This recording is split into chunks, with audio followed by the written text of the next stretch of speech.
The Rift, Chapter 12, Gathering the Allies by Roll Studio.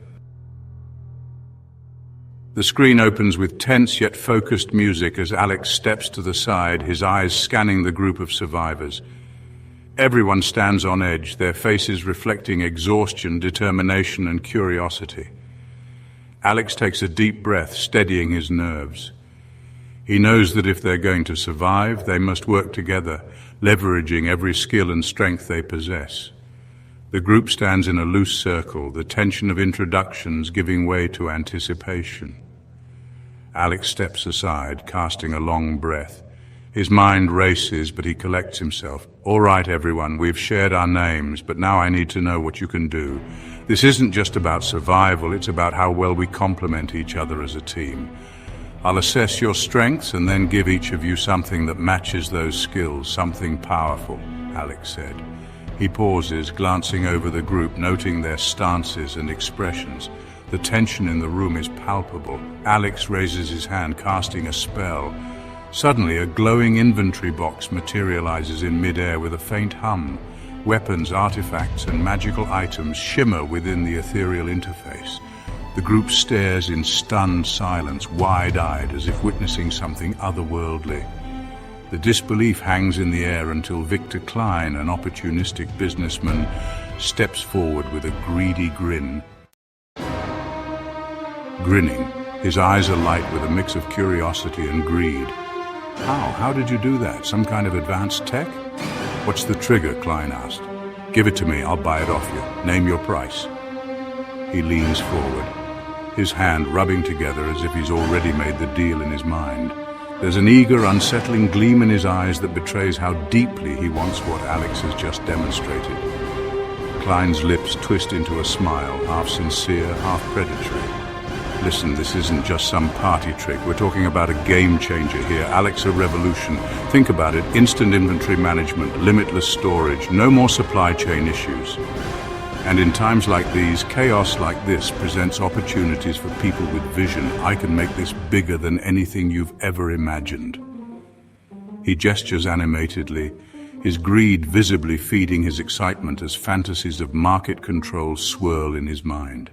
The more he speaks, the more erratic and forceful his tone becomes. If you license it to me, no, forget licenses. Give me the whole thing. I can patent it, rebrand it, make it exclusive. Governments, corporations, hell, even black market dealers would kill for tech like this.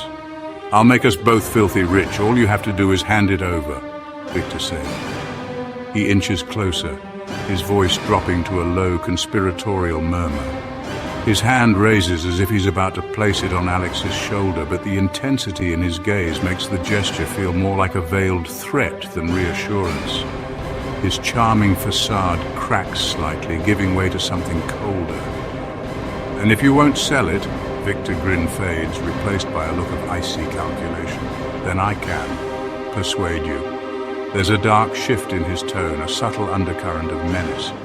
His smile lingers, but it's devoid of warmth now, a mere mask hiding his growing frustration and greed. His fingers drum lightly against the edge of a nearby counter, a rhythmic ticking like a clock, counting down the moment until he makes his move. You don't get it, do you, Alex? I can't let this slip through my fingers, not now, not with the world falling apart and everyone grasping for control. A tool like that could change everything. Markets, logistics, power structures.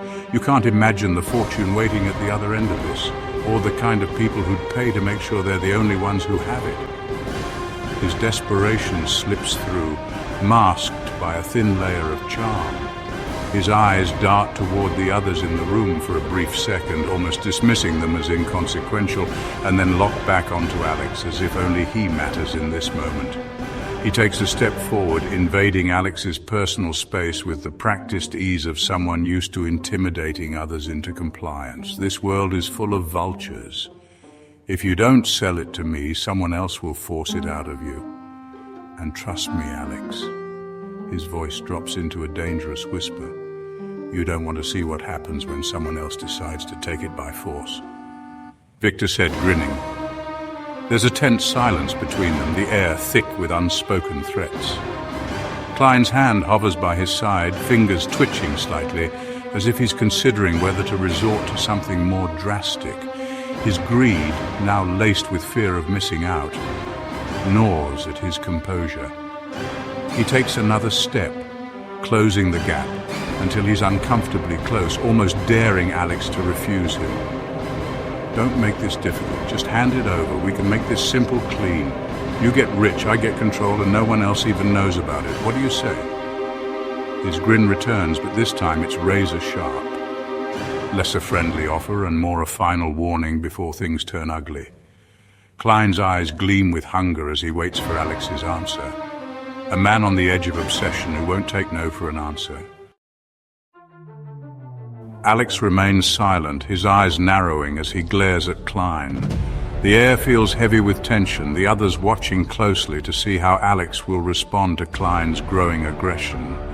Before Alex can say a word, Wendy Broach steps forward, her expression sharp and commanding.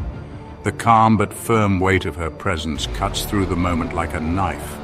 Shut up, Klein, this isn't the time for your selfish arrogance. Her tone is ice cold, brooking no argument. The weight of her authority slams into the room, forcing everyone, even Klein, to freeze for a second. She holds her ground, her piercing gaze locking onto Klein like a hawk spotting its prey.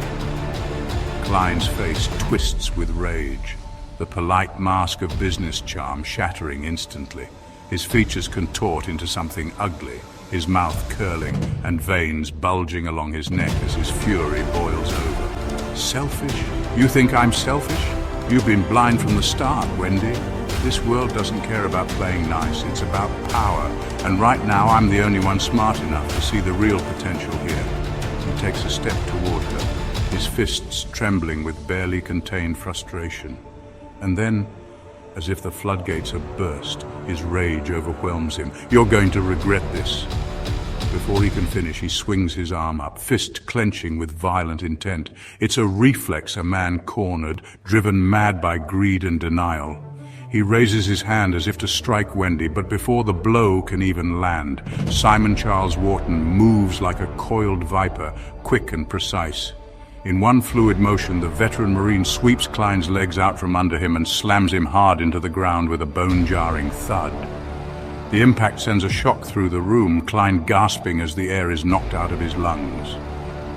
Before Klein can react, Simon twists his arm painfully behind his back. The sound of Klein's joints straining fills the room as the Marine pins him effortlessly, a reminder of just how lethal Simon really is. Ah, let me go! You'll pay for this, Wharton, I swear, Victor shouts. He thrashes beneath the Marine, but Simon tightens his grip, pushing Klein's arm just to the edge of snapping. Simon Wharton calmly, almost dispassionately said, "Move again and I'll break it." Victor Klein grits his teeth, his face twisted with a mixture of rage and fear. He struggles to keep still, breathing heavily through the pain as beads of sweat trickle down his forehead. Simon holds him there, unflinching, as if subduing Victor is no more difficult than restraining an unruly child. His expression remains neutral, but his steely eyes convey a silent warning. One more wrong move and Klein's arm will shatter without hesitation. Mayor Wendy Broach, firm but measured, cutting through the tension. "That's enough, Simon. Let him go." Simon lingers for a moment, just long enough to make Victor realize how much worse things could get if he missteps again. Then, with a slight shift, the Marine releases him. Klein drops flat onto the floor, panting heavily, clutching his throbbing arm. Wendy's tone unwavering, carrying the weight of authority. "Victor, if you pull this stunt again, we'll lock you in the back room and leave you there. Understand?" Klein glares at her from the floor, his face flushed with humiliation and barely suppressed fury. For a moment, it looks like he might lash out again, but the pain in his arm and Simon's looming presence hold him in check. Victor, snarling under his breath, "You'll regret this, all of you will." He wipes the sweat from his brow with a trembling hand, but he knows he's outmatched. For now, all he can do is scowl bitterly like a wolf forced to retreat from a fight it knows it can't win. Mayor Wendy Broach stands tall, her gaze locked on Klein for a second longer, ensuring he understands her warning. "Good," said Wendy. Victor mutters something unintelligible but stays put, seething in silence. Simon steps back, folding his arms as if nothing happened, though his sharp eyes remain trained on Klein in case he tries anything foolish. The tension in the room slowly begins to ebb, though the atmosphere remains thick with unease. Alex takes a slow breath and steps back into the center of the group, reclaiming control of the situation. For a moment, all eyes are on him, waiting to see what he'll do next. His silence feels deliberate, a show of resolve. Despite the chaos, Alex remains calm, his gaze steady as he refocuses on the task at hand. Mayor Wendy Broach, glancing at Alex with a nod as if silently acknowledging his composure. Let's move forward, we don't have time for distractions. Simon shifts his weight, still keeping Klein in his peripheral vision but ready to move on. Klein rubs his sore arm, still glaring daggers at the group, but for now he stays quiet. The moment is tense but resolved, and Alex stands at the center, ready to lead the group onward. All right, now let's get back on track, Alex said. He pulls the first item from his inventory, an elegantly crafted crossbow, and offers it to Wendy Broach. Mayor Broach, your leadership will help keep the group together. But since your combat experience is limited, I'm giving you something that will allow you to fight from a safe distance. Alex holds out the crossbow, a beautiful combination of wood and gold metal with sun motifs engraved along its limbs. This is the legendary crossbow of Apollo. It's imbued with divine power from the god of archery. Each bolt fired from the crossbow is imbued with explosive energy. Upon impact, it detonates like a missile, creating an area of effect explosion that damages multiple enemies within a radius. This ability is particularly effective for thinning out hordes or breaking enemy lines, allowing for strategic crowd control. Mayor Wendy Broach's eyes widen as she touches the crossbow's smooth surface. Enchanted with ancient magic, the crossbow allows the wielder to guide their shots.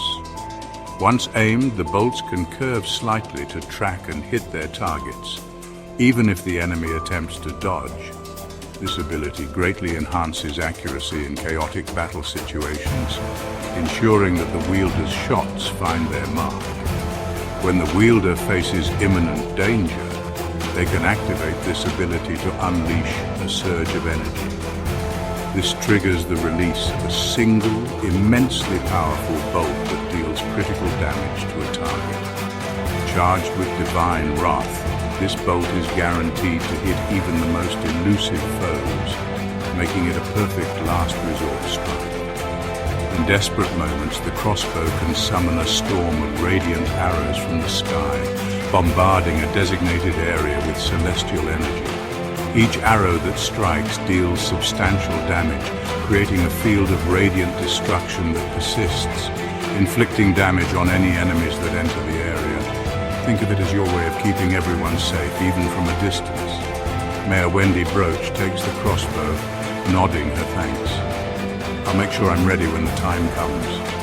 Alex turns to Simon, the veteran sniper. Simon, you're already the best at what you do, precision and protection, but this... He pulls out a sleek longbow with shimmering silver threads for a bowstring. This is the legendary longbow of Artemis. The longbow grants its wielder enhanced accuracy, allowing them to strike targets at extreme distances with deadly precision. This ability also allows the wielder to see weak points in enemies, increasing critical hit chances. Perfect for someone like you. Each arrow shot from the bow encases its target in a layer of ice upon impact. This immobilizes the enemy for a period of time, rendering them unable to move or attack, which provides the wielder's allies with a tactical advantage. By channeling magical energy, the wielder can release a volley of arrows that creates a localized blizzard upon impact. This ability creates a freezing storm in a targeted area, slowing down all enemies caught within it and dealing damage over time. When fired into the ground, an arrow transforms into an icy barrier that can obstruct enemy movement. This barricade not only blocks physical attacks, but also reduces the speed of enemies attempting to pass through it, creating a strategic advantage for the wielder and their allies. Simon examines the intricate carvings of forest creatures along the bow, his face calm but impressed. Simon nods approvingly, holding the bow with a firm grip. To be continued, The Rift Chapter 13, Allies New Hope.